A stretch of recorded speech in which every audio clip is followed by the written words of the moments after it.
มาเบิ่งจูมนี่พี่น้อง1 ดอก2 3 4 ดอก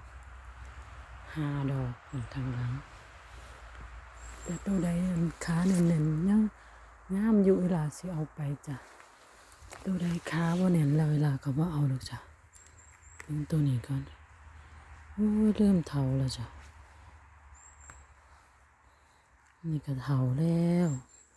อันนี้พึ่งน้อยอันนี้บ่รู้ว่าแม่นไข่มุกบ่นี่คือจังไข่มุกจ้ะแต่ว่าเวลาบ่เก็บจ้ะคันเห็นจังซี่บ่มั่นใจบ่เก็บจ้ะเพิ่นยังน้อยอยู่ตัวนี้เอาไปดอกวะเริ่มเฒ่าแล้วเอาไปแกงรวมกันกระดอกงามๆดอกมาพอตอนเพิ่นเริ่มบานเริ่มเฒ่าแล้ว